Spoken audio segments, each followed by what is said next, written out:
This is the Sunday stream opening song because the other song is copyrighted. La la la la la la la la la la la. Oh look, here comes Dog Cat Fox. Hi, Sky. Good morning, everyone, and welcome to the Sunday stream. The stream I do on Sundays because Sunday is the day to stream on Sundays. Hope you're having a good, beautiful Sunday morning this morning. As is indicated by the title and the thumbnail, I have had no plan for this stream up until maybe 10 minutes ago when I was like, well, I can't pick a topic, so let's just throw 3 at the wall and see how they stick. Why not? Sunday shows are sometimes variety shows. I can try to have some variety in my life, some diversity, if you will. That isn't exactly diversity, because I wanted to at least try to avoid DEI for a day. There are times where I feel like, and it's right to accuse me of such, of being sometimes a one-trick pony on subject matter, but I try to spice it up occasionally, but we'll get to that momentarily. First, who's joining me on this beautiful Sunday morning? Let's see. Old Guy Gamer, Bridget, Noah Asensio, Keeverdam, who is off having fun at a Renaissance fair right now, but Keeverdam did provide us the links to the fundraisers, which I've pinned to the top of the chat box.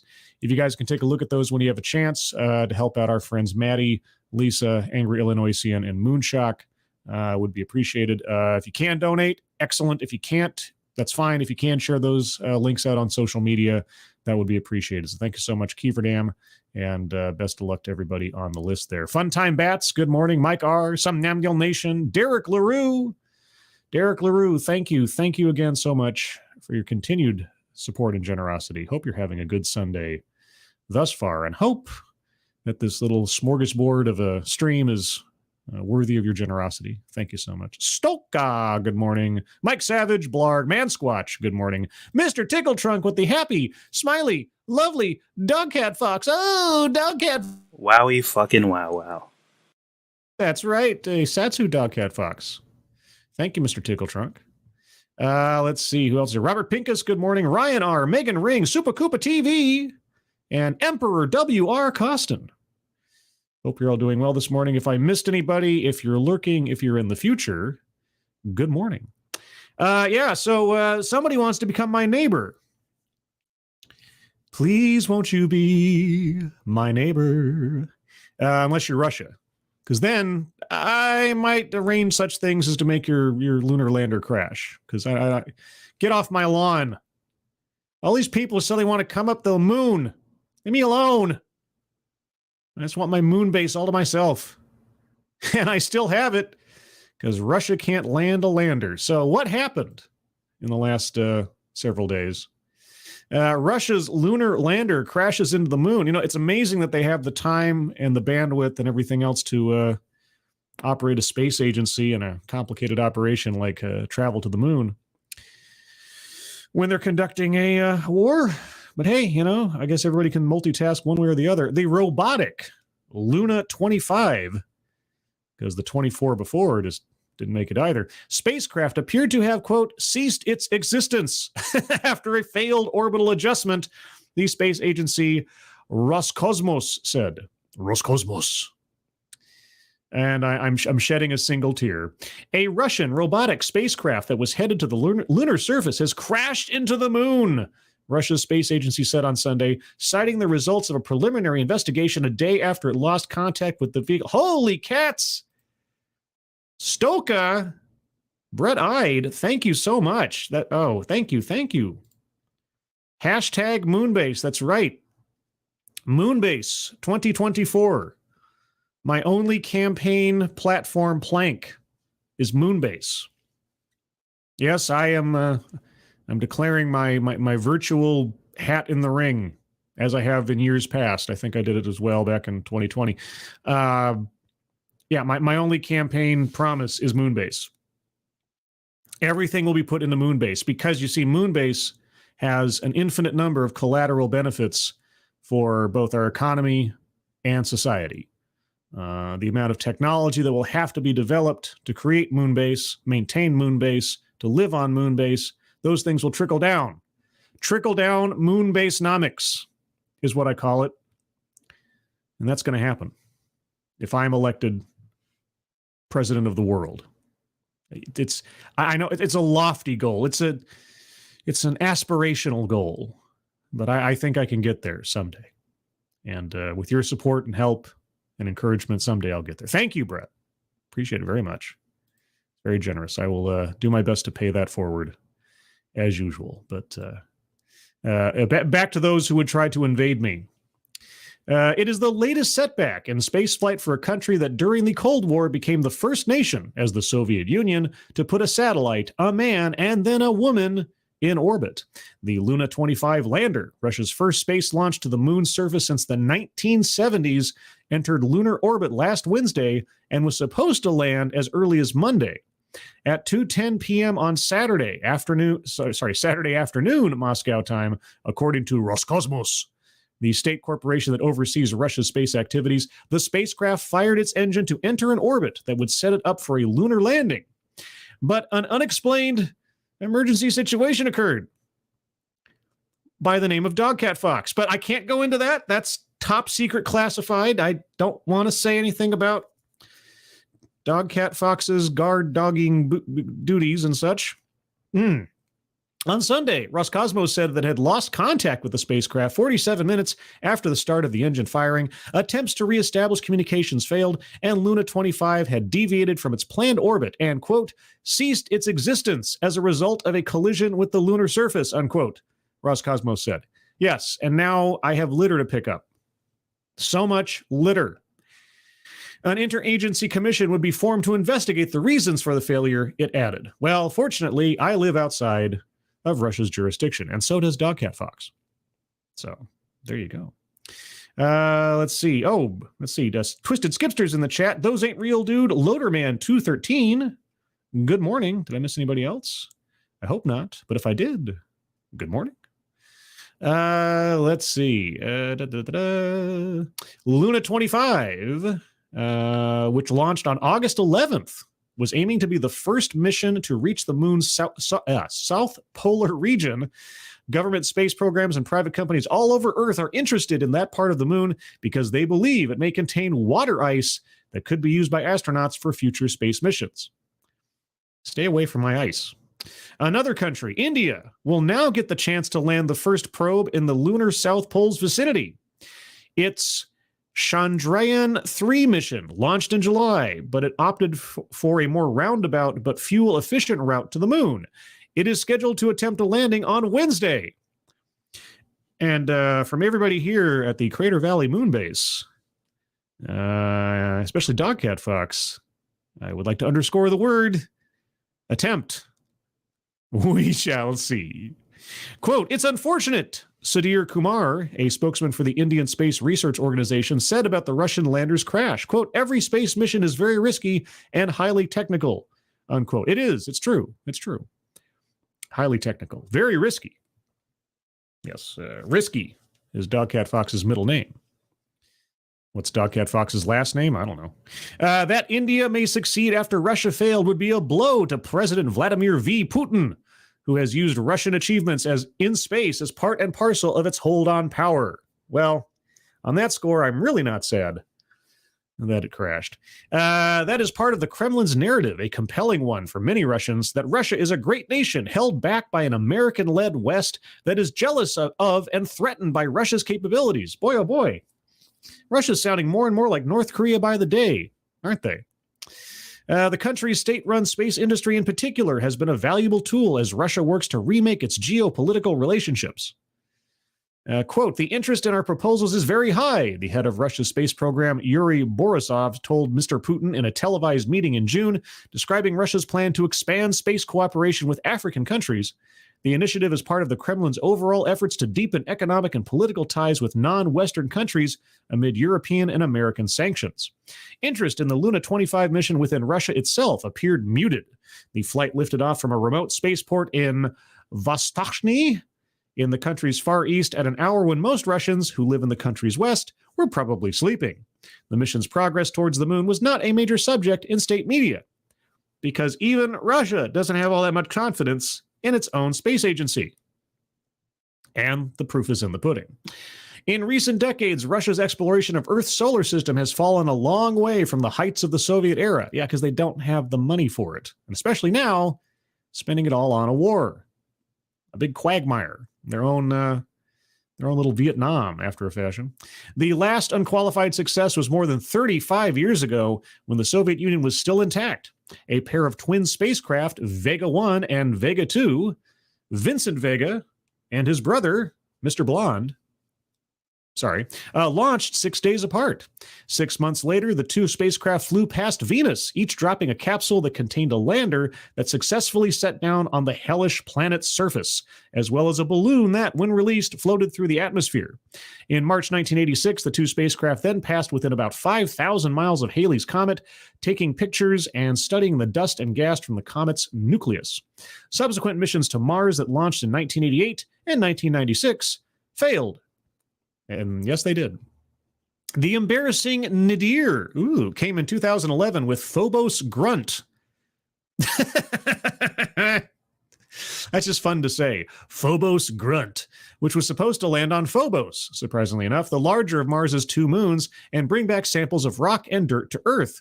But Phobos Grunt never made it out of Earth's orbit after the engines that were to send it to Mars did not fire. A few months later, it burned up in Earth's atmosphere. An investigation later revealed that Russia's financially strapped space agency had skimped on manufacturing and testing using electronics components that had not been proven to survive the cold and radiation of space. I have to wonder if something similar did not occur in this instance, when, of course, Russia is cash-strapped and wavering in light of the war. Otherwise, Russia has been confined to low Earth orbit, including carrying astronauts to and from the International Space Station, which it jointly manages with NASA. Still, to this moment, which is bizarre. Luna 25 was to have completed a one-year mission studying the composition of the lunar surface. It was also supposed to have demonstrated technologies that would have been used in a series of robotic missions that Russia plans to launch to the moon to lay the groundwork for a future lunar base that it is planning to build with China. And we here at Crater Valley underscore the word planning, as we're not fond of people just kind of coming in uninvited. But you can plan all you want. But the schedule for those missions, Luna 26, 27, and 28, has already slipped years from the original timetable, and now there are likely to be further delays, especially as the Russian space program struggles financially and technologically because of sanctions imposed after Russia's invasion of Ukraine. Although NASA and the European Space Agency continue to cooperate with Russia on the International Space Station, excuse me, as I lose my voice for a second, other joint space projects ended after the invasion of Ukraine. For the lunar missions, that means Russia needs to replace key components that were to come from Europe, including a drill for the Lunar 27 lander. Russia has struggled to develop new space hardware, especially electronics that reliably work in the harsh conditions of outer space. Yeah, because Russia does not have the same technological infrastructure, has to import everything from countries that don't like it right now, quite a bit. Quote, you cannot really fly in space, or at least fly in space for a long time without better electronics, said Anatoly Zak, who publishes RussianSpaceWeb.com, which tracks Russia's space activities. Quote, the Soviet electronics were always backwards. They were always behind the West in this area of science and technology, unquote. He added, quote, the entire Russian space program is actually affected by this issue, unquote. Yes. Yes, it is. Other ambitious Russian space plans are also behind schedule and will likely take much longer than the official pronouncements to complete. Angara, a family of rockets that has been in development for 2 decades, has only launched 6 times. A few days ago, Vladimir Kozhevnikov, a chief designer for Russia's next space station, told the Interfax news agency that Oriole, a modern replacement for the venerable Soyuz capsule, would make its maiden flight in 2028, and I can't wait to watch that one explode. Back in 2020, Dmitry Rogozin, the head of Roscosmos, said that the maiden flight of Oriole would take place in 2023. meaning that in just 3 years, the launch date has slipped 5 years. Landing on the moon is treacherous, and China is the only country to do so successfully this century. 3 times, most recently in December 2020. 3 other missions have crash-landed in recent years, most recently an attempt by iSpace, a Japanese company. Its Hakuro R Mission 1 lander crashed in April when a software glitch led to the vehicle to misjudge its altitude. Yes, a software glitch that was certainly not a result of a hack orchestrated by Dogcat Fox. Anyway, so there you go. Russia tried, and Luna 25 did collide. And so that's the latest attempt to become my neighbor. Please, won't you be my neighbor? Or not. Please don't. Just stop trying. Let's see. Let's go on to... So here's the plan. I've got 2 articles and I've got a video. That was article number 1. And now we'll move on to article number 2. On a completely different subject, if you can believe it. What would be a Sunday stream or, intermittent Sunday streams without talk about the border? Now, a lot of stuff's been going on down at the border recently, but I only pulled this one story because that's all I had time for when I was trying to come up with what to do this morning.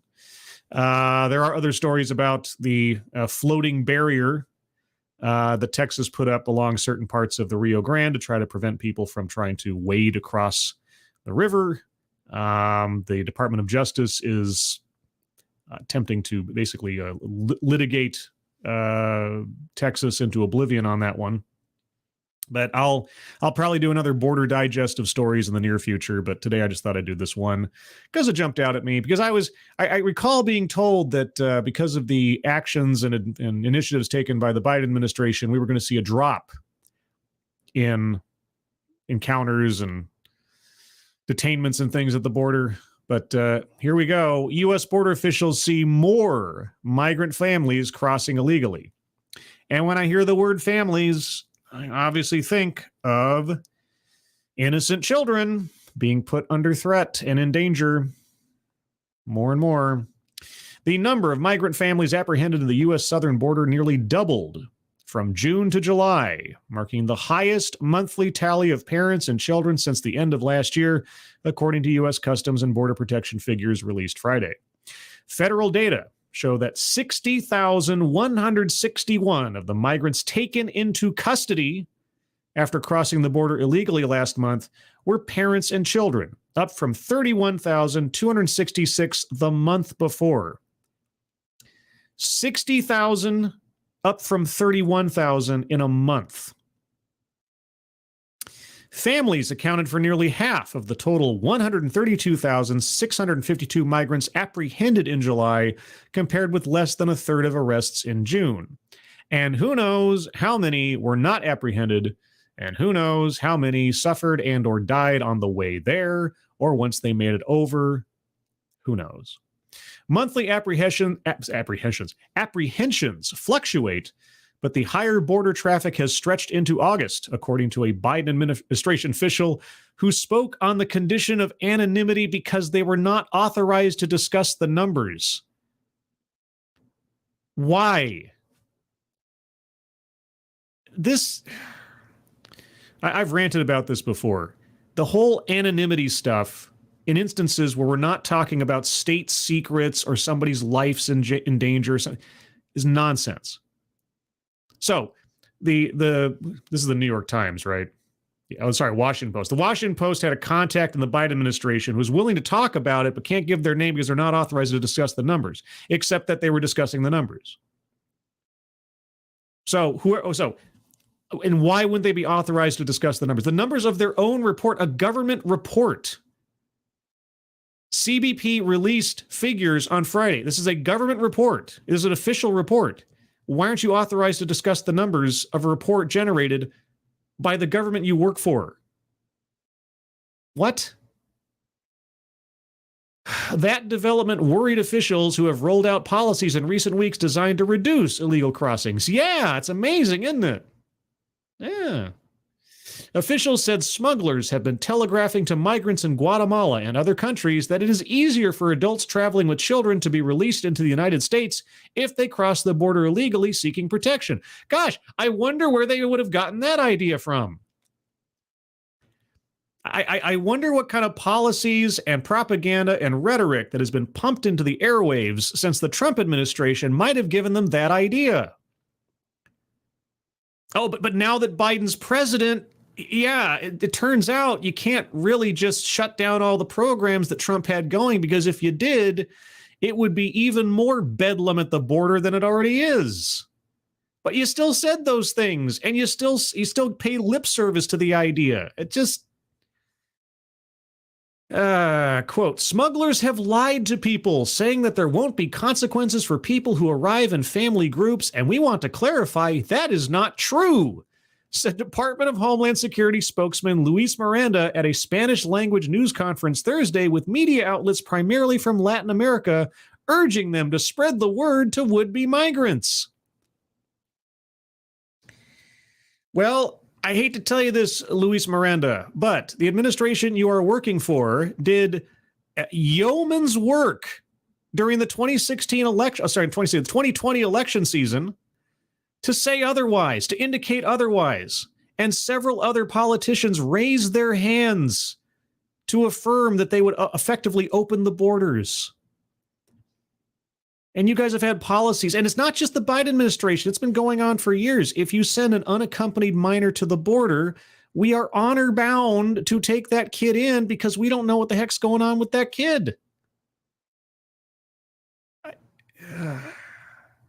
Wasn't Kamala Harris supposed to be doing something about this? Oh, wait, that's right. She went down to, what was it? Was it Guatemala? Was it Honduras or something? And she says, do not come. Yeah, that seems to be working really well. What about those border registration outposts you were going to position in those foreign countries? What happened with that plan? Is that still going on? I got to check into that sometime. Homeland Security officials emphasized Friday that the total number of apprehensions in July was well below the same month last year, when nearly 182,000 migrants were taken into custody. Okay, so 182,000 last year as opposed to 132,000.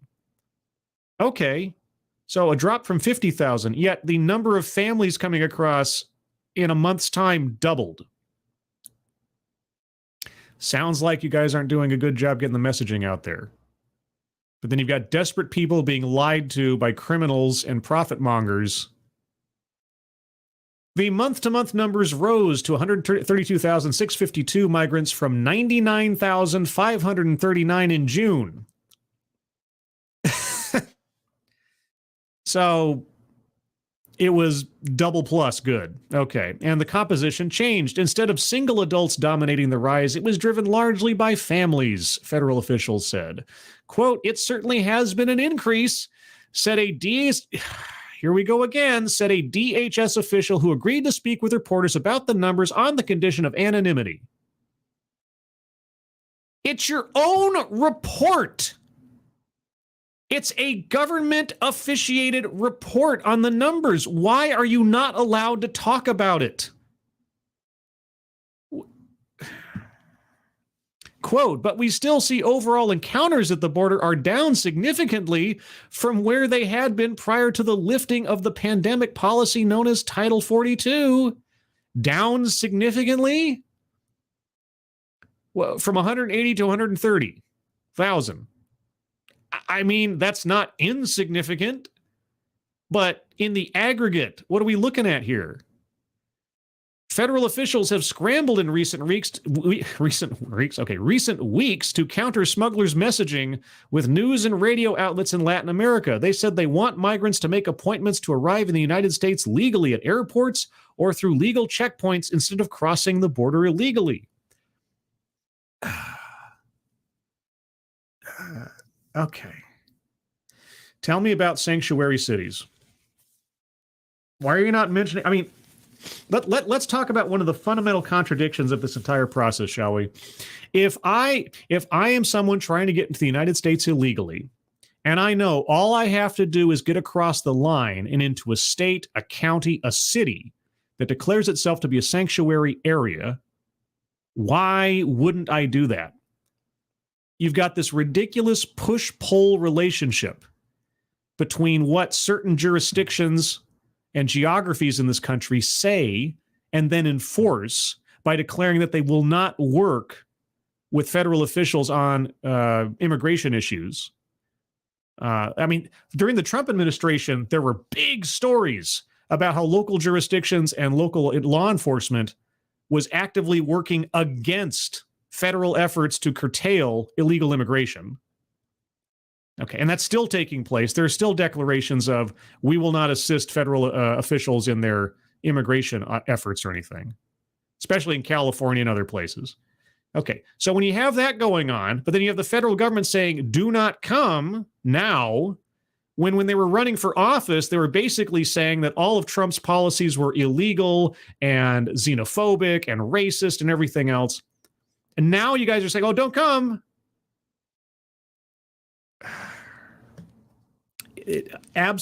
Always been a mess. Always been a mess. As the Biden administration prepared to end the Title 42 policy in May that allowed authorities to quickly expel migrants. Wait. Prepared to end they fought to keep it going. They prepared to end. They put it off.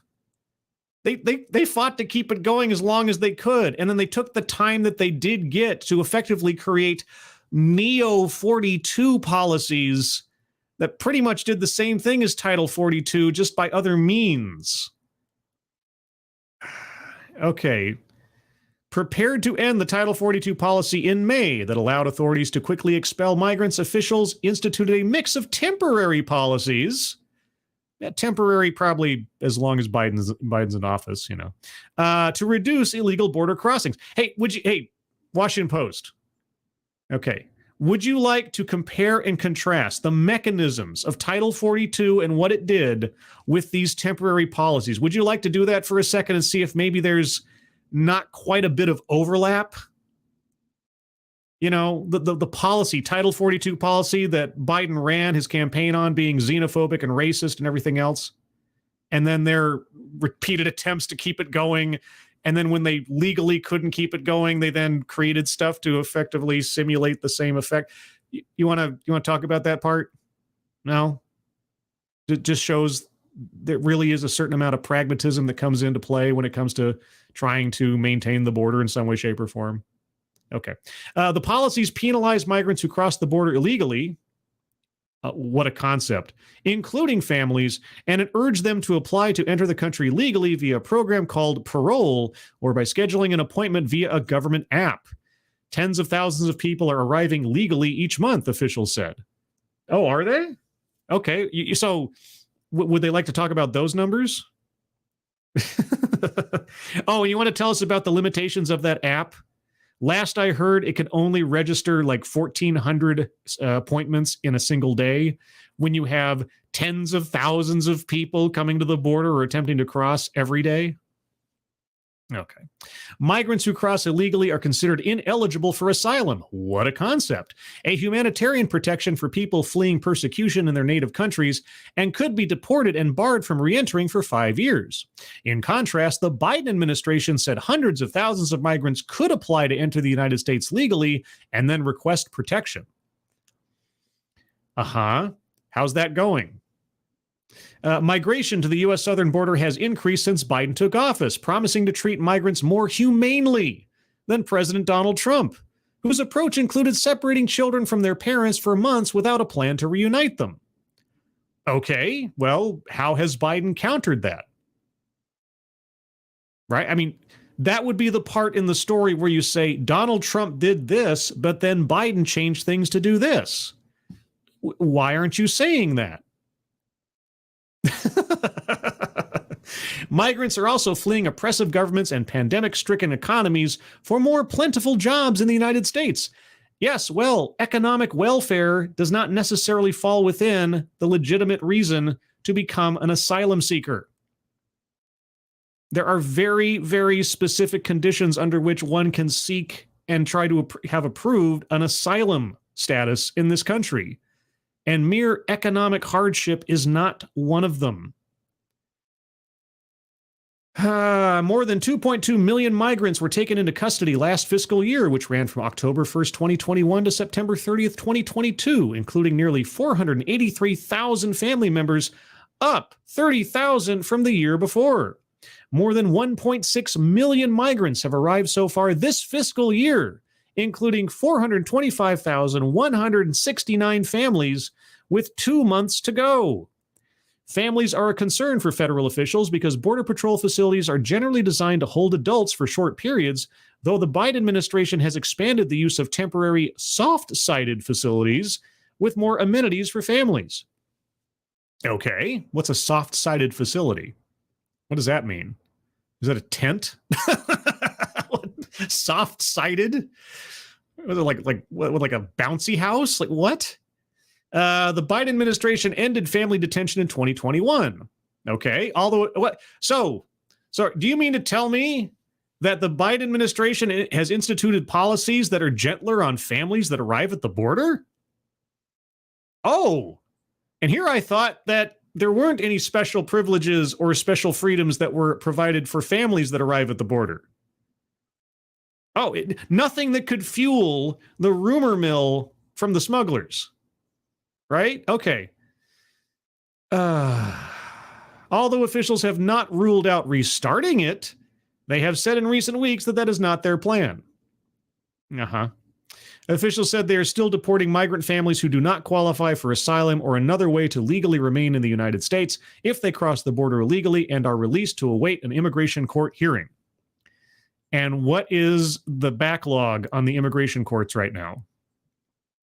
You know, with hundreds of thousands of families. Just let's talk about families. 400 some odd thousand families this year alone. What's the background? How many immigration courts are there? How many immigration court judges are there? What's their caseload per day? What is their clearance rate per month? These are numbers I'd love to know. In May, officials created the Family Expedited Removal Management Program, or FIRM, which sounds more like an exercise program, which puts families on a fast track in immigration proceedings. Heads of households must obey a curfew from 11 p.m. to 5 a.m. Okay. And officials are publicizing their deportations, posting videos this month of uniformed immigration agents escorting children onto airplanes with their parents and sending them home. Wow. Okay, the departures are a result of families who failed to seek out legal pathways into the United States, officials said. And what's going to stop them from seeking illegal pathways again? Nothing. Turn around and try again. You only have to get it right once. The Biden administration says its increased enforcement is meant to dissuade migrants from paying thousands of dollars to smugglers to guide them on dangerous journeys. Well, how's that going? How many families have come in or tried to come in the last month or two? Many adults and children have trekked into jungles, such as the perilous 60-mile stretch between Colombia and Panama known as the Darien Gap, or cities on the Mexican side of the border where migrants have been raped, kidnapped for ransom, or killed. Yeah. Or drowned in the Rio Grande, or just died of thirst in the desert, or died of injury otherwise, or were just locked up in some tractor trailer in a Walmart parking lot and left to suffocate. You know, that kind of thing. Conditions can be dangerous on the U.S. side of the border as well, especially if federal holding facilities become crowded. Oh, what happens then? Several migrant children have died after entering the United States, including an 8-year-old girl from Honduras who fell ill with the flu and died May 17th after a prolonged stay in federal custody, and a 3-year-old who had been riding on a bus from Texas to Chicago. The Marion County, Illinois coroner has said the matter is under investigation, according to state officials.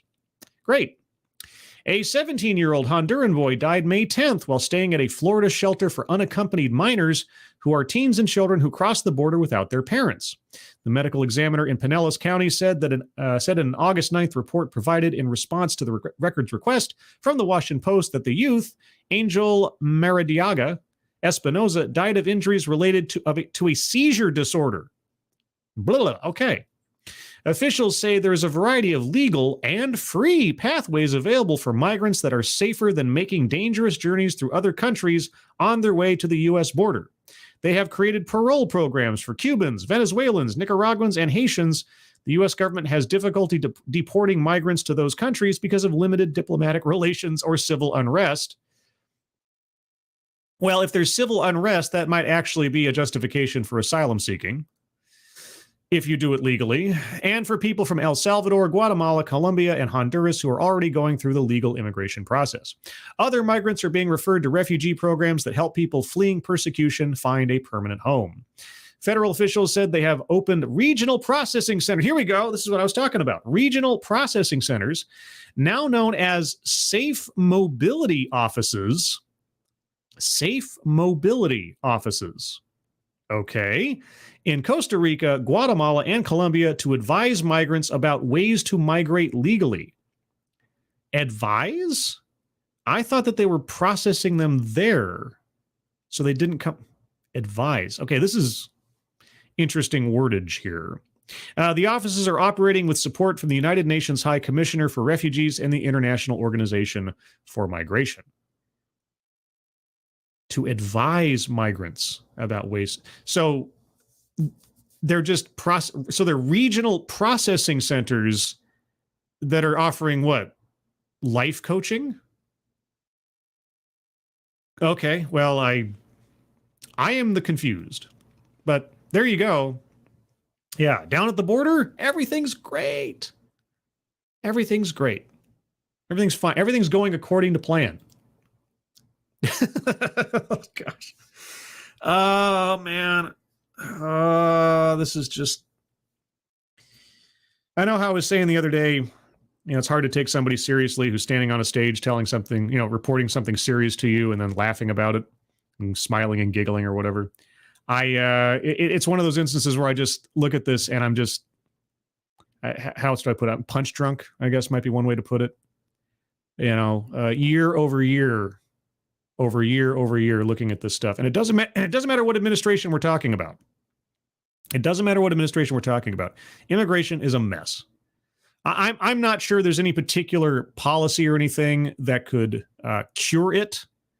But I'll tell you what, the conflicting messaging, the politicization of it, the sanctuary cities, sanctuary states versus the federal government declarations, and especially, as I said, the messaging election season to election season, where the only way to criticize the current administration is to somehow vilify the policies that are making an attempt, however futile it may be, to do something about the problem, which then sends messages to everybody across the world that, oh, well, if this administration wins, suddenly everything's going to be easier. And then, of course, they get into office and they realize they can't actually follow through with the kind of rhetoric they were spewing, but that doesn't change the fact that they said it. That doesn't change the imagery and the news articles and the declarations and the rhetoric from the campaign season that can be replayed over and over and over to people to convince them that if they can only just cross that line. Here, California is a sanctuary state. And it's just a quick hop, skip, and a jump over the border to get there. And as soon as you're in, they can't do anything to you. The federal government can't touch you. The local law enforcement will protect you. Are they lying when they say that? In the high level? No. But you don't want to talk about that part, right? You don't want to talk about the sanctuary models in these places that are giving people who are desperate, whether their reasons for trying to cross the border are legitimate for asylum or not, people that are willing to throw their lives into a potential meat grinder of jungles and deserts and rivers and who knows what, as long as they can get across that border. And don't even mention the people trying to climb the walls that do exist and falling down and breaking their backs and becoming a medical burden on the state in which they fell into. Did a story on that a while back with just people trying to climb those walls and those barriers and just getting absolutely wrecked or dead as a result. Anyway, there's that. So let's see. We did Moon. We did Border. Well, hey now, how about some schooling? how about some education? We'll round out the rest of the show with some educational stuffs. Let's see. How about... Oh, I got to... Wow, that's a weird configuration. Let me... I don't think I can zoom in on that anymore. That is a weird... Oh, here, let me try this. There we go. And how about... Oh, who shall we use today? I only have a couple of generic overlays. How about... yeah. I'm feeling a little mental. Need a little bit of time on the couch, as it were. So here we are with part 3 of the Scrambled Sunday stream. Scrambled Sunday stream. Before I move on, let's take a moment and see what you guys have to say. Renovicio, don't tell me the migrants don't have Google. They do. They can find out how to legally cross in a second. Yeah, but that takes time and paperwork and risk and a whole bunch of other things. But I honestly, and not to be, too nitpicky on your point there, but I honestly don't know how much accessibility to the internet there is in certain places in those countries listed. So it's entirely possible that their news comes through filtered from other places or in limited quantities, and who knows. I could be wrong, but let's see. Scanner Daphne, they treat border violations like a speeding ticket. Well, what can you do? If you find somebody and they're at the border, you put them on a plane back to their home country, and then it's like, what happens then? I mean, like I said, you only have to get across once. All right, if you get across once and you find a sanctuary state, city, or otherwise, and you can successfully hide, you could end up being in the country for decades or more.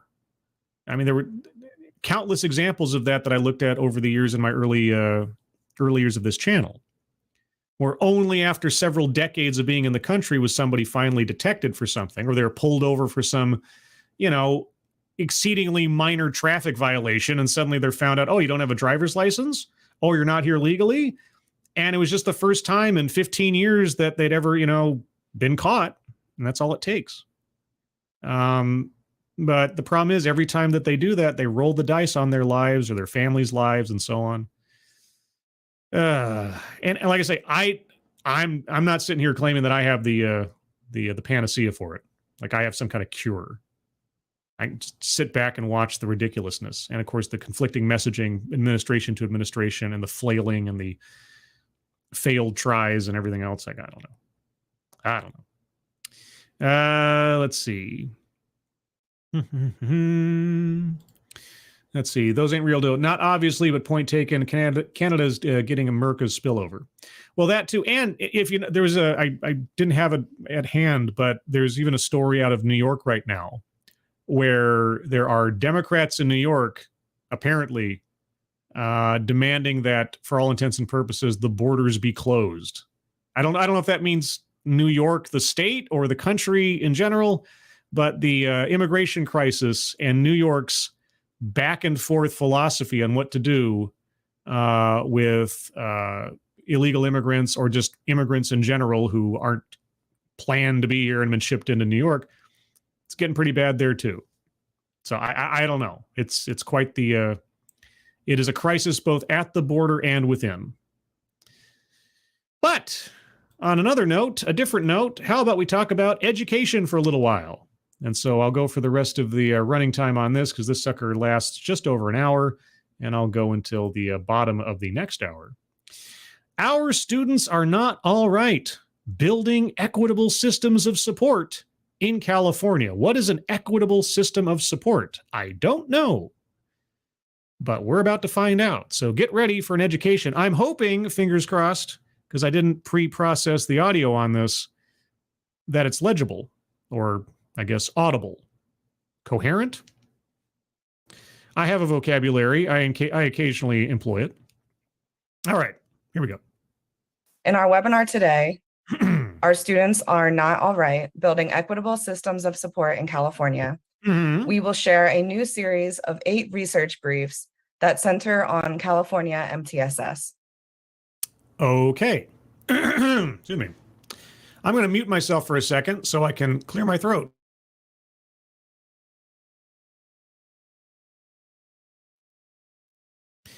Yeah, I didn't sleep too good last night, and the air is kind of dry for reasons I think many people can empathize with. So I've got a jug of water here. And I will attempt going forward not to try to clear my throat with the microphone on for your, oral enjoyment. Enjoyment? Oral? That's A-U-R, oral. Okay. Anyway, let's continue. You will be hearing from leading scholars from around the country, from Philadelphia to San Francisco, to present their research. Okay.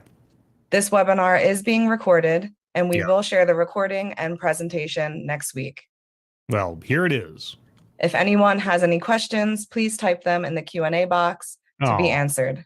I wish I'd been there for it. I would add some questions, I'm sure. At this time, I would like to introduce our California MTSS Project Director, Dr. Brian Huff. What is MTSS? I don't know what MTSS is. Thank you, Caitlin. Good afternoon, everyone. And good afternoon or morning. Thank you for joining us here at UCLA Center for the Transformation of Schools for this exciting opportunity to share with you some of the wonderful work and findings from our time as partners with the California Scaling Up Multi-Tiered Systems of Support Initiative. Multi-Tiered Systems of Support Initiative. Okay, so that's MTSS. I don't know what that. And this is the UCLA Center for the Transformation of Schools. I wish I could do the Transformers sound effect, like, you know, that thing? Yeah. So today, members of our California MTSS Research Consortium will share with you some of the findings from their time as partners with us in our endeavor to explore and find innovative ways to help California educators build and sustain their multi-tiered systems of support. Multi-tiered systems of support. That's a lot of words. I can't wait to hear some specificity. So with that, I'll give you a little brief overview of what MTSS is and our participation in this partnership.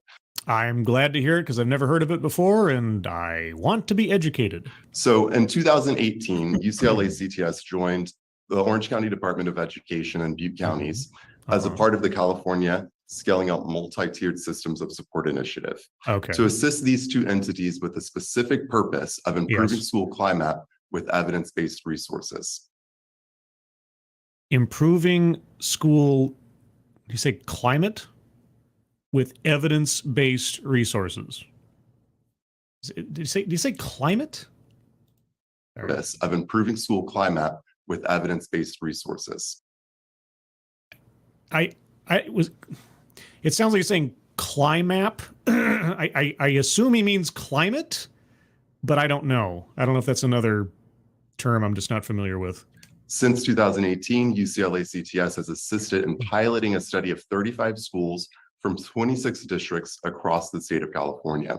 Okay. In addition to annually interviewing administrators and coaches from the pilot study, UCLA CTS has sought out additional ways to provide resources and supports to educators around the state aiming to implement California MTSS to address issues around school climate. Climap. That's the second time. I don't think he's, well, I'm assuming he's not mispronouncing climate. So climap, does anybody know what that is? Climap, if I'm hearing that correctly. Simulation says MTSS is a proactive framework that integrates data and instruction to maximize student achievement and support students' social, emotional, and behavior needs from a strengths-based perspective. Social and emotional learning. Maximize student achievement. Would that be by any chance, and I know I'm being a little cynical here, by lowering standards?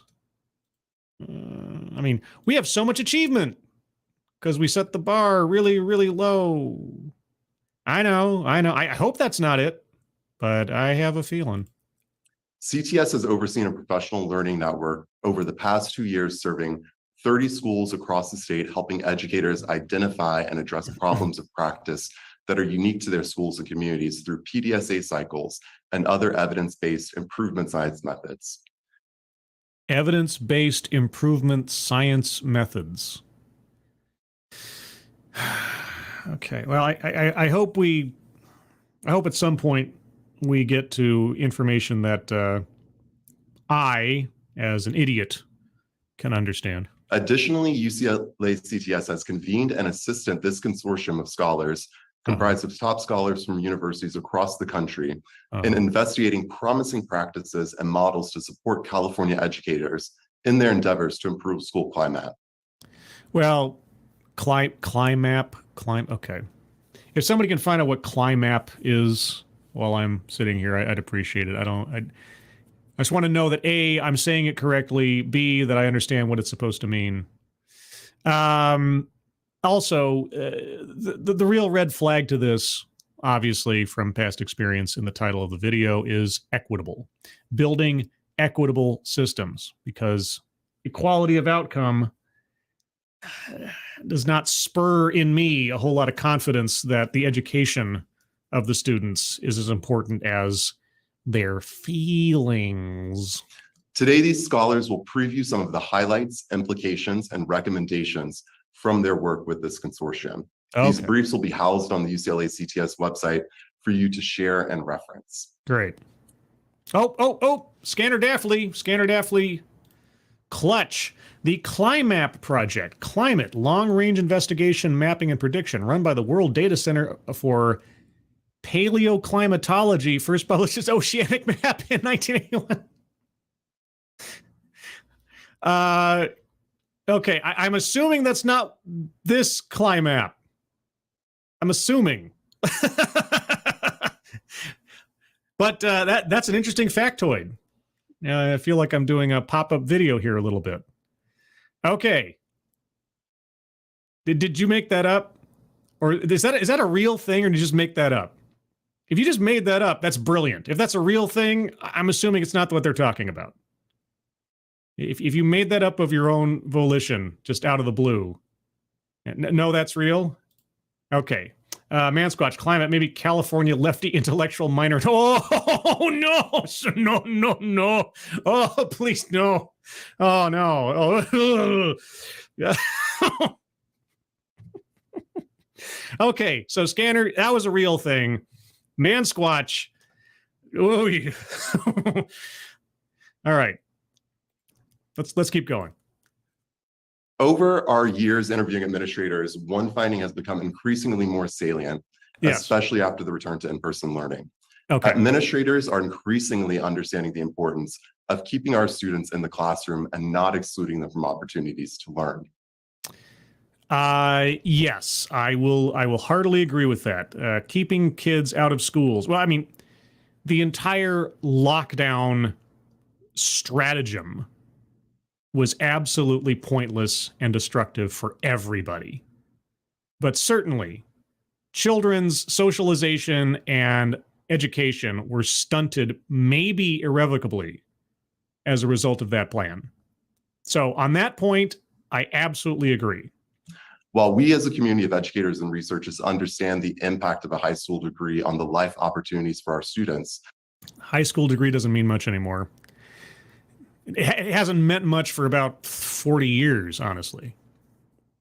High school diploma, if you're not immediately then going into a trade school or off to a college, really college degree is what the high school diploma used to be. But, I mean, at the bare minimum, yes, your high school diploma or GED at the bare minimum is a necessary box to check.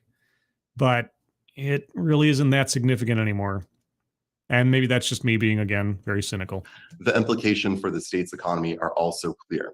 Okay. It's my pleasure to introduce Dr. Brooks Bowden from the University of Pennsylvania to discuss the economic benefits of keeping our California students in school. Is that really a tough sell? Gee, if our population is well educated, our economy will improve. Okay, well, in that instance, you're pushing at an open door as an argument, but I guess it depends on how you mean to go about it. But then it really does matter about the quality of the education and the focus of the education. Are you focusing on academics or are you focusing on feelings? Right? Anytime now. Thank you, Brian. It really is an honor to be here, and it's exciting to be part of this major effort in California. It's really not news, right, to this group to say that it's critical that we consider how to best support students, how to achieve their full potential, both inside the classroom and beyond. Beyond? You know, I think if you focused explicitly on inside the classroom, things would maybe go better. Maybe. It's that beyond part, outside your remit, trying to make them oftentimes. I don't know what our speaker does or does not do, but as far as the educational system in this country and a lot of the activist educational districts or school districts in this country, looking at the beyond part, that's where you start going into sketchy territory as far as I'm concerned, but okay. Equity in our systems and in our children's outcomes are critical. Equity and our children's outcomes are critical for children's success and for society writ large, which is what Brian was mentioning in his introduction. You think equitable outcomes in education are vital for society at large? Okay. Thank you. So our role in this project was really to contribute an economic perspective. And you might think of that as an economic justification, right? As we think about investing in systems of support, as we invest in climate, as we invest in various approaches to strengthen our supports for students, we bring this lens to examine how supporting students for success and how addressing inequities can be really important for both individuals and society. All right. I already feel like this is a bit pretentious and overblown, but okay. Like what? And to do that, we tend to use economic frameworks and put things into dollar values. Yeah, because stuff costs money. To do this, we really examine the resources that are related to schooling and to student and family experiences within the education system. Oh, you're actually mentioning families? You mean parents? That is honestly a rarity when it comes to these things. We also consider economic implications of important educational outcomes. Okay. From an economic perspective, high school graduation really is such a critical outcome for our students, in part because for the students themselves, it opens doors to the labor market, to post-secondary, but it also increases the likelihood of self-sustaining wages, reduces the likelihood of criminal activity, increases health, right? There are a lot of lifelong implications. Yes, that has always been the case. I mean, if you're just laying the groundwork, the baseline for this, sure, but that's not news. I don't think anybody would have said otherwise. Like I say, a high school diploma in the overall doesn't mean as much, both in society and in job opportunities, as it did, half a century ago. But it's certainly, like I say, it's something that is at least looked at as the bare minimum to start entering the workforce and so on for most employers and things. So yes, what is this card she has up? Brief benefit cost analysis. Okay. Across California public schools, the rate of high school non-completion is 1 in 8 for disadvantaged groups. For disadvantaged groups, the rate is as high as 1 in 3. Okay.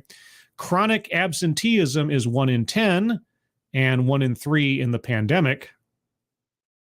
Yeah. For disadvantaged groups, the rate is 1 in 2.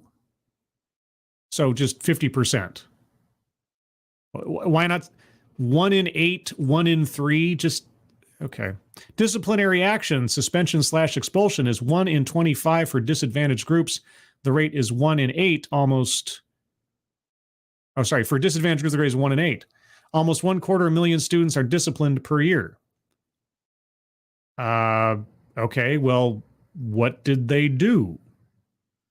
These students face a diminished and precarious economic future. Let's see. Non-completion of high school, absenteeism, and disciplinary action. All three of these things, what do they have in common?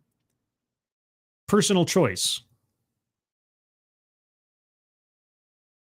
And okay, so how are you planning on addressing this? Of a marker like completing high school. And some scholars have even gone on to call this like altogether all of these different lifelong outcomes freedom. So we try to use that. Wait. Call these life freedom? What? Sustaining wages, reduces the likelihood of criminal activity, increases health, right? There are a lot of lifelong implications of a marker like completing high school.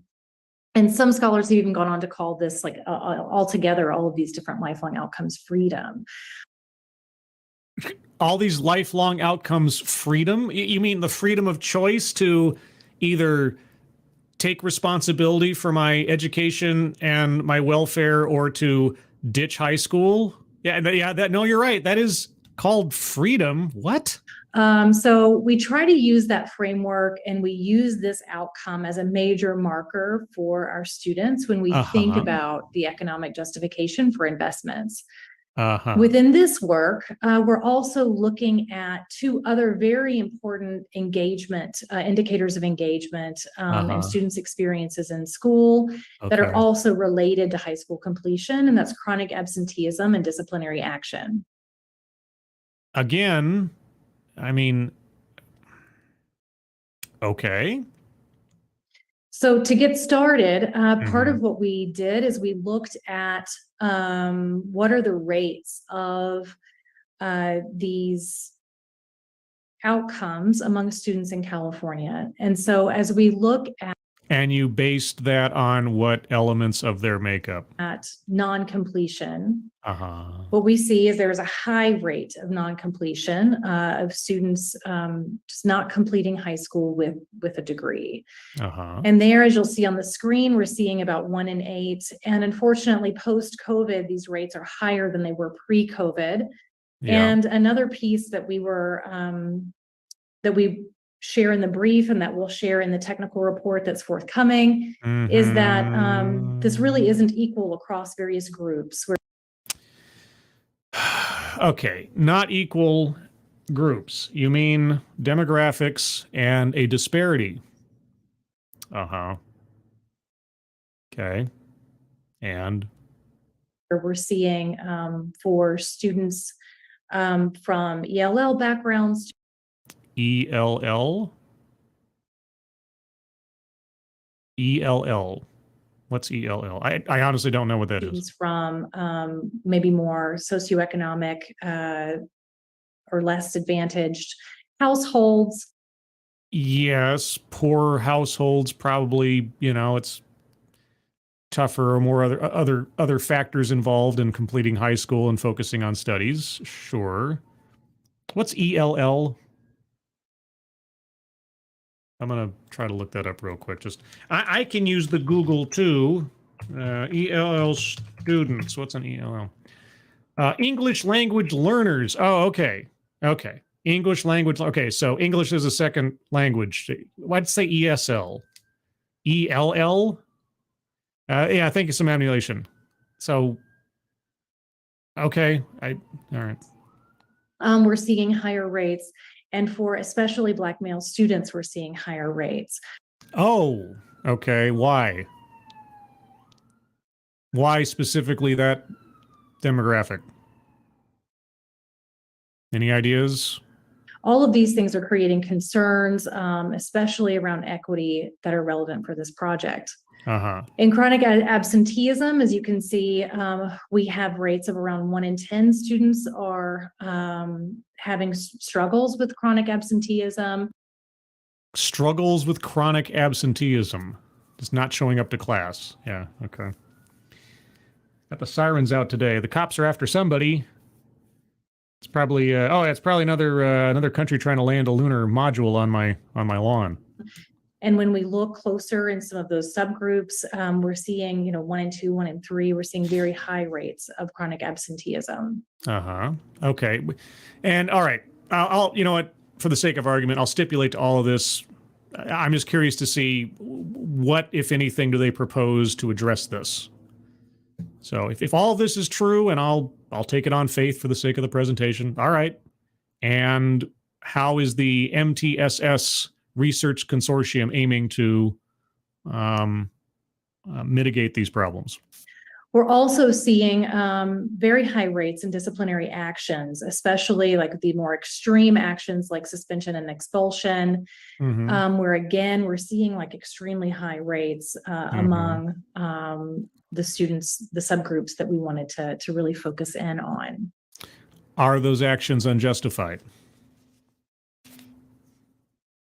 All right. Now, if you're talking about like trends in student behavior or overall that kind of thing, okay. Could that be an outgrowth of the stunted socialization of the pandemic? Things like that. I could see it, Or, if you've been homeschooled or effectively felt like you could goof around more because you're sitting in front of a Zoom call for class for 2 years or something, and now you have to go back to the classroom, and that same attitude doesn't quite translate into the real world in a classroom. I could see that too. I mean, there's probably a lot of explanations for that one, but all the same, what are you guys proposing to do about it? And so here, right, our issue is that, as we mentioned, as these students disengage from school, as students are not completing school, as school is maybe not serving our students as well as it should be, or students are not being disciplined and guided as effectively as they should be. I don't know. Maybe it's one or the other or a combination thereof. I mean, let's not pretend that trend towards coddling wasn't taking place long before the pandemic in particular. And especially if you're talking about high school, because at high school, the pandemic, was an interruption, but they'd been in school long before this under policies and programs probably of questionable merit, and especially in California. But are we going to talk about that at all? We see like major long-term economic implications of this that have implications for the students as well as for the state.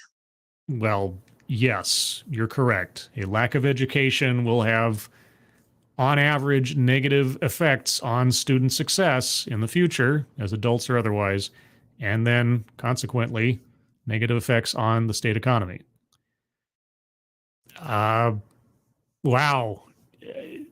I realize you had to do the work to get the information to prove that out, but that's not exactly a surprising conclusion. So in our work to build on this, I'd like to highlight also my co-authors. Viviana Rodriguez is a professor at the University of Texas in San Antonio. She's here with us. Okay. Also, Professor Clive Belfield from Queen's University. He's an expert in benefit cost analysis. He was the lead on this project. And Julia Aus, who is now a PhD student focusing on school climate. School climate. Okay. I don't know what that's supposed to mean. What kind of specialization is that? School climate. It sounds to me like a glorified morale officer or something. I don't know. It was really wonderful to get to work with this team on this effort.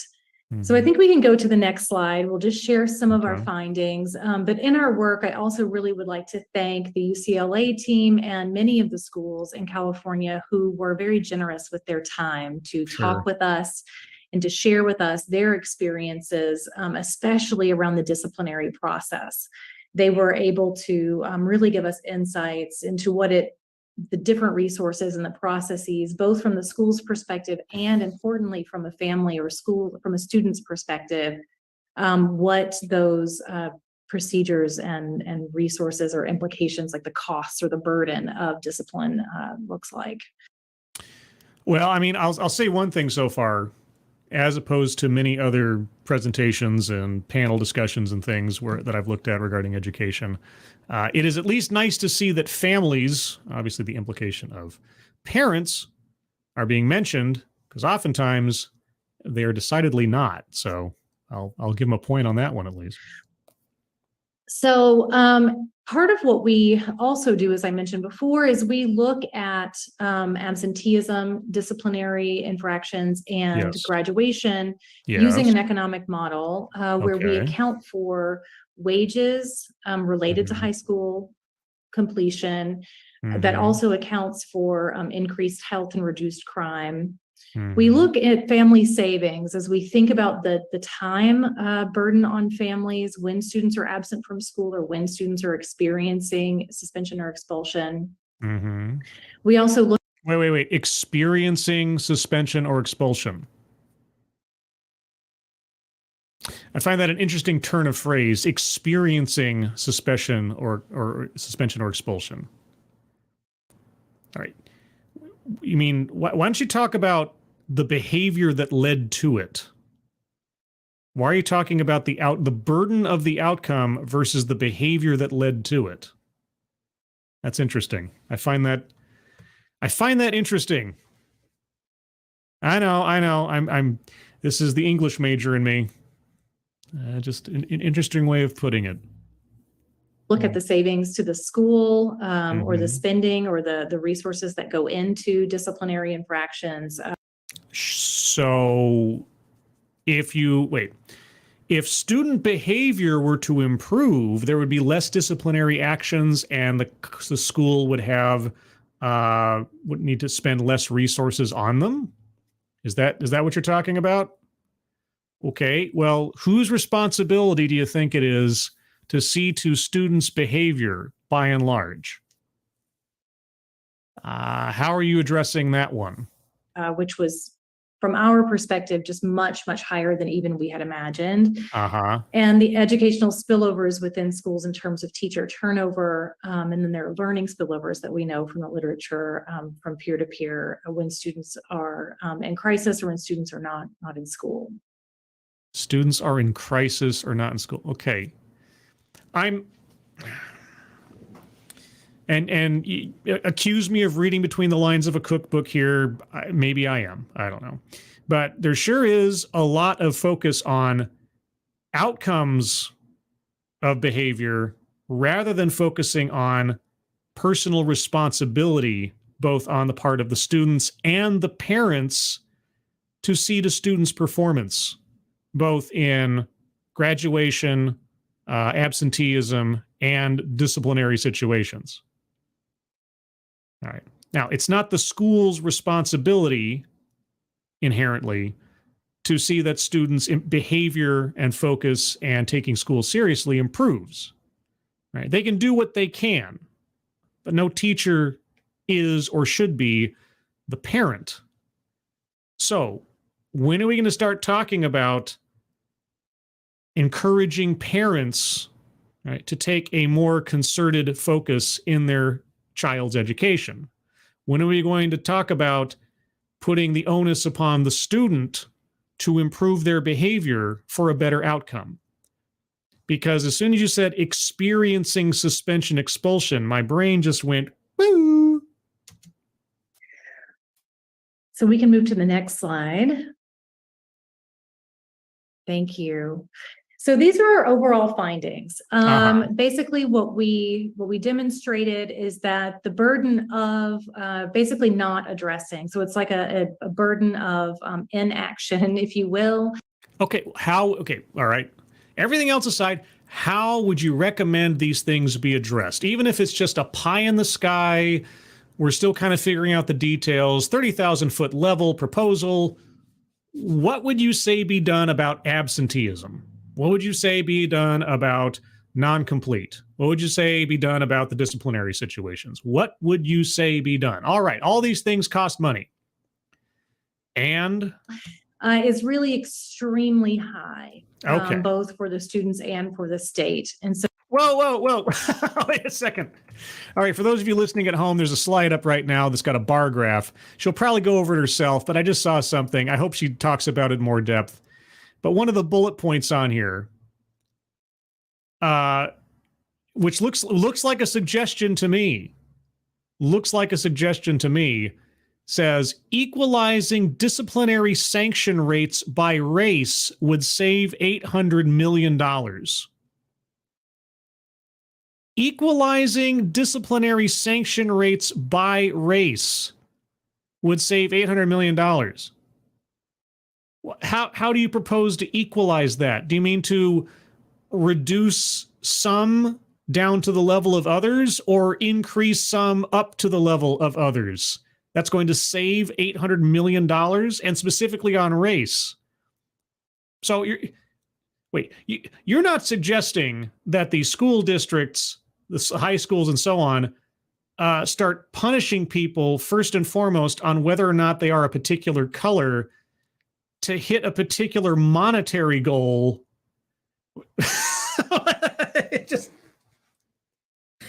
Are you putting effectively a fiscal reduction bounty on someone's skin color in the school system? And where would they? $800 million? $800 million? Okay, first off, is that what's being said? Okay, I don't know what a disciplinary sanction is that costs the school money. Okay, if we're talking about, I don't even know what that is.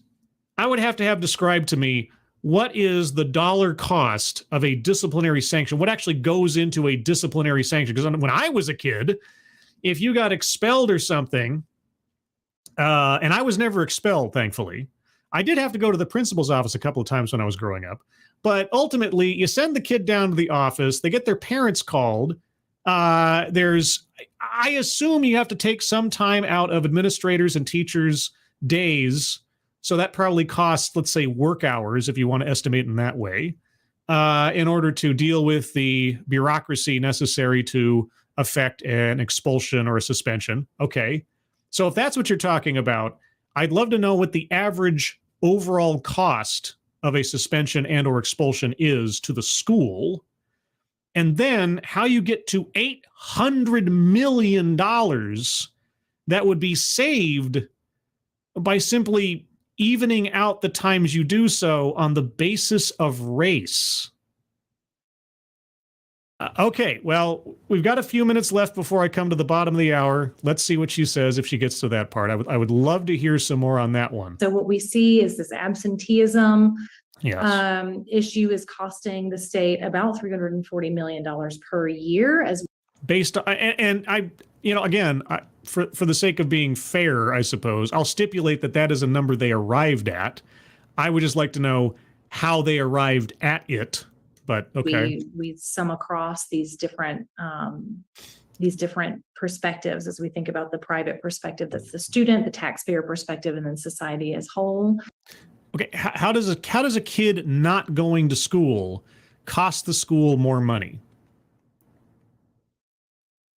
Maybe that's a stupid question. I don't know. But if I don't show up to class and I'm not taking up space, I'm not using classroom resources, I'm not taking time away from the teachers by not being there. Unless you're talking about like the costs of like truancy patrols or something. I mean, if you're talking about stuff like that, I guess I could see that. You'd pay somebody some hours to find the kid or something. But other than that, I don't understand. Advocatus, no, she says absentee costs California public schools $340 million a year. She didn't say the economy. It says on the slide there, public schools, $340 million. So I'm just wondering how they reach that number or what that's supposed to make up. That's all. When we think about expulsions, we're thinking about $71,000 in social consequences for each expulsion. Okay, how did you arrive at that one? $71,000 per expulsion and social consequences. Okay. Now let's get to your third bullet point. This is the one that I really want to hear about. We're also looking at, other disciplinary sanctions. And if we could reduce those rates, we could potentially be saving the state, upwards of $800 million. So no, that's not what your thing says. That's not what your thing says. It doesn't say reduce the rates. It says equalizing disciplinary sanction rates by race. Equalizing could mean decreasing or increasing, but always to reach some level specifically on the basis of someone's skin color. You can't hand wave that. Come on. You can't skip over that part.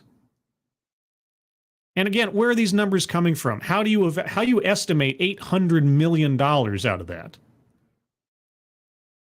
I really don't want to go mining through their report to try to figure that one out, but I might.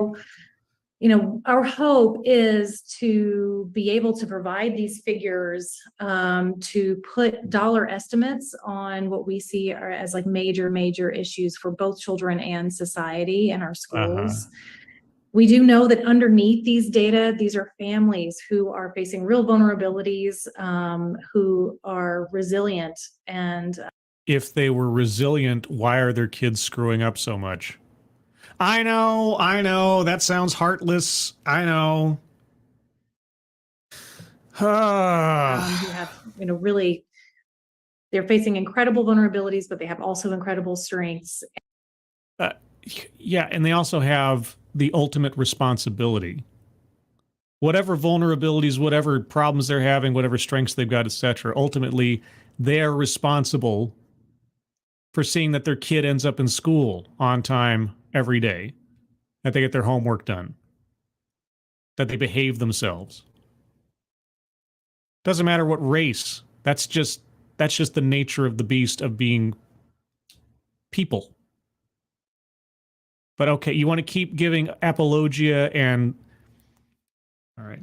So, again, I ask, what do you propose be done? So far, the only proposal I see here is to use race as a factor in determining who you're going to discipline and or how or to what degree. And we know that these are average numbers and they don't necessarily reflect any one student's experience or expected future. But this is the best estimate possible based on the available data that we have and the evidence around implications for attendance, discipline, and high school graduation. So with that, I will yield the floor, but thank you so much, and I look forward to questions and feedback on the work. The work. I think I'm going to start winding down here because I'm obviously a little cranky. I didn't sleep too great last night, and I'm a little zombified. And some of this material and the implications there. I mean, again, maybe I'm just sour at the state of the world in general, regardless of this organization's attempts or studies or otherwise. Because I don't imagine that everything that they're telling us is somehow false or rigged or something like that. It's a real downer. It's a real downer. And certainly the pandemic policies when it came to schools and attendance and in-person learning versus remote learning and the paranoia of everything didn't help anybody. Just another artifact of just how ridiculous, disastrous, and unnecessary that whole exercise was over those years. But I would be surprised if these numbers were all that much different in the years preceding the pandemic. Certainly they've gotten worse, but when you focus on not holding someone responsible for their own actions, when you focus on trying to manufacture equitable outcomes rather than challenge students to achieve and set the standard fairly high and firm. The culture of coddling in education and focusing on feelings over actual academics, that was going on long before the pandemic. You can't blame the pandemic for that one. So A lot of these outcomes, I assume, are coming from practices and policies that have nothing to do with the current events so much as just a long trend of just giving up, really giving up on trying to hold students and parents, honestly, to a higher level of expectation for themselves. And it's got nothing to do with race. It's got everything to do with policy and philosophy. Anyway, I'll take a couple minutes here for you guys, and then I will wrap up, because obviously my voice is not going to last much longer for some reason. Matt, I can actually see the economic aspect. Why do they pretend it's about equity? Yeah, no, the economic aspect is, the economy doesn't care. Either you're educated or you're not. Either you're prepared to enter the workforce or you're not. Either you contribute or can be innovative or, have education and skills enough to earn enough money to then put it back into the economy, or you can't. So, yeah, no, I completely agree. A lackluster education or a lackluster focus on one's education or skill set will lead in aggregate to a downward trend in economic results for a state, a city, an economy, a society, whatever. Yes, that's not exactly difficult math as far as I can tell. How you reached that low level of result, that's what I'm more curious about if they ever get to. I might pick this up on another stream at some point, just out of curiosity. But yeah, so. But again, just as a note, I'm not an economist. I'm not an expert on educational systems or anything else. So maybe my questions are completely stupid and I don't know what I'm talking about. It's possible, I admit. And if somebody in the chat or in the comments later gives me a lengthy correction or education on it, I would not be either surprised nor would I not welcome it. Let's see. Advocatus, yeah, there's definitely economic impact. Just seems so cold to use that to make an argument. Well, yeah, the profit motive, etc. But it's just part of our world. I mean, economic viability for different states and therefore different communities and the populations therein. If your population is undereducated, everybody's going to feel the effects of it, and the economy is just one major and important way that happens. So, I can see it being a little mercenary to think of it in those terms, but that's just reality, Let's see. Resolute Germ. I'm sure they are including the cost of when the parents sue the school for suspending their kid. Again, without knowing exactly how they're achieving or reaching these numbers based on what a disciplinary action is. I would like to know, just in a broken down situation, give me the hypothetical. A disciplinary action costs the school and or the state what and why? Is it, we're talking about work hours, overtime? Is there something else going on? Right. Lawsuits. Is there some sort of estimate based on the number of lawsuits in response that takes place, and then legal fees and things? Sure. Okay. I mean, I could believe it. I just don't understand how they got to those numbers. That's all. And especially at 800, if only we could level out discipline on the basis of race, we'd save $800 million. That's the one I'm really, really curious about. Subnamnial Nation, thoughts on the state paying students a wage to attend school? I saw, I think I did a video or a stream on that in part at one point where they were experimenting with that in some school district or another. And I'm not so sold on the idea. To attend school, that's to me that seems like a failure. That feels like a failure. You got to monetarily incentivize people to attend their own education. I don't know.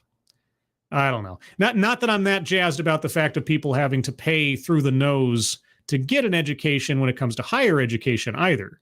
I mean, the whole student loan thing is one deal, but I won't necessarily argue against the amount of tuition and fees that go into higher education these days as being prohibitive for most people. So there's a little bit of balancing act there, but actually paying kids to attend public school and everything else, you're getting a free education. If parents and students, especially to students imparted by their parents, the importance and the opportunity there in a free education, if you don't make that clear, then I'm not quite sure what to tell you. Of course, it then becomes the problem of, is that education actually worth the price of free? Because public education, depending on where we're talking about, what school district, what school, and so on, I mean, I look back in my own public education, and there were individual teachers who were amazing. There were things that I learned in junior high and high school, elementary school as well, that have stuck with me to this day because they were so well taught, and I was so involved and invested in what was going on. But I also recall a whole lot of gunk, for lack of a better word, a lot of glut, a lot of just bland nothing. I was just sitting in a room listening to somebody talk, and then, if I wrote something as a response paper or answered a quiz or something, then I was basically floating through it. So it really does vary. Will we ever have a really robust and worthwhile public education system writ large? I don't know. Have we ever? I know. I could be completely disconnected from that, seeing as how I don't have any children. I haven't had to deal with the public education system directly in a long time. I can only reflect on what I see and what I experience myself, and of course of what I'm hearing from those that are in charge of such things. But I don't know. Maybe I'm just a cynic. I could be. But cynical or not, I'm going to call it here, guys, because my voice is starting to leave me, and as well as perhaps my sanity on this Sunday. A couple of programming notes. Tonight at 5 p.m. Pacific, 8 p.m. Eastern, will be the first episode of the, I guess, new season of Book Review of the Vampire, where my friend Leonora and I take a look at the first part of The Vampire Lestat after we completed Interview with the Vampire last week.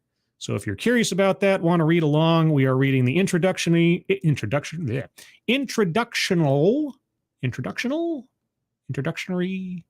part of the book, plus the first section, which is something called like The Adventures of Lestat, the Vampire or something.